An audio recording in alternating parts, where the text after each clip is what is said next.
सरकार की अनदेखी से परेशान देश की प्रथम पैरामिलिट्री फोर्स होमगार्ड्स अब भगवान के दरबार में पहुंच गए हैं।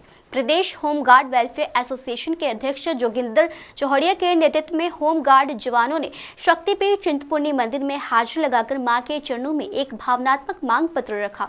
जोगिंदर चौहड़िया ने बताया कि होमगार्ड केंद्र सरकार से अनेक बार नियमित करने के लिए स्वयंसेवी एक्ट में संशोधन की मांग कर चुके हैं, लेकिन सरकार की तरफ से कोई ठोस कार्रवाई नहीं की गई। अब होमगार्ड जवान सरकार की जगह माता रानी के सामने अपनी बात रखेंगे। इसी कड़ी के तहत चिंतपूर्णी दरबार में मां को एक भावनात्मक मांग पत्र दिया गया है।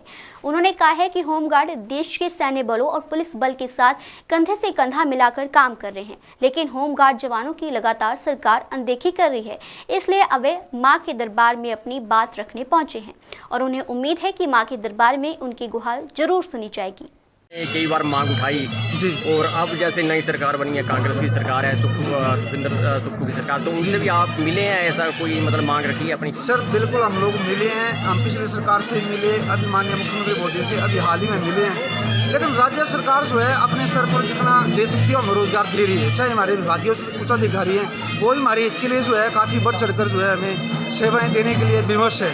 लेकिन हमारे ऊपर जो एक्ट लागू किए गए जिसकी वजह से हम जो है बिल्कुल जो भी मूलभूत सुविधाएं हैं देश के अन्य वर्गों की, उन मूलभूत सुविधाओं से हमें बिल्कुल वंचित रखा गया है। इसलिए जो है बार बार हम इस एक्ट के बारे में माननीय प्रधानमंत्री महोदय, गृह मंत्री महोदय या राष्ट्रपति महोदय या हमारे राष्ट्रीय अध्यक्ष हैं, जो हमारे जो भी सांसद हैं देश भर के, उन सभी को पूरे देश भर का जवान जो है बार बार अवगत करवाता आ रहा है कि महोदय हमारे इस एक्ट में संशोधन करके हमें भी नियमित रोजगार दिया जाए। क्योंकि देश का होमगार्ड संगठन जो है वो देश के अन्य सैनिक बलों के समान भर्ती किया जाता है, प्रशिक्षित किया जाता है और उसी उद्देश्य से पूरे देश की आंतरिक और बाहरी सुरक्षा में तैनात किया जाता है। इसलिए हमें जो है नियमित रोजगार जो है प्राप्त किया जाए। और हमें क्यों आज तक जो है देश भर की जो हमारी अन्य कर्मचारी वर्गों की जो मूलभूत सुविधाएं हैं उनसे वंचित रखा गया है। बार बार हमने यही मांग जो है उनके समक्ष रखी है, लेकिन आज तक देश के किसी भी जनप्रतिनिधि ने खुलकर जो है हमारे हित के लिए कोई बात नहीं रखी। चाहे माननीय प्रधानमंत्री हो, गृह मंत्री हो, चाहे जो है देश के अन्य राज्यों के मुख्यमंत्री हो।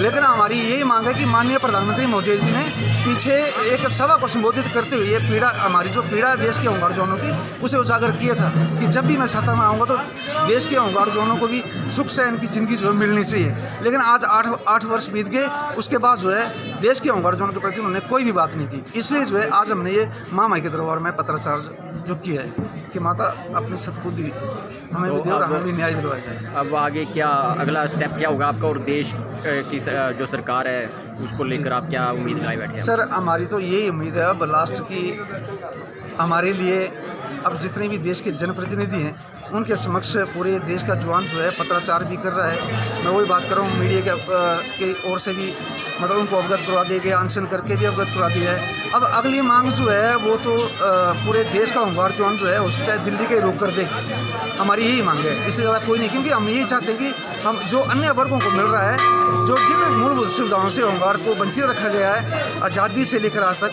वो स्वतंत्र भारत के संविधान से जो हम लोगों को वंचित रखा गया है उस स्वतंत्रता में हमें भी शामिल करने की कृपा करें। हमारी सिर्फ इतनी सी मांग है देश के जनप्रतिनिधियों से। इसलिए उन्होंने आज तक हमें कुछ दिए नहीं है और ना हमें स्वतंत्र भारत के संविधान में शामिल किया है। उसको लेकर जो है आज हमने माई के दरबार में ये पत्राचार किया है। चिंतपूर्णी से अमन शर्मा की रिपोर्ट।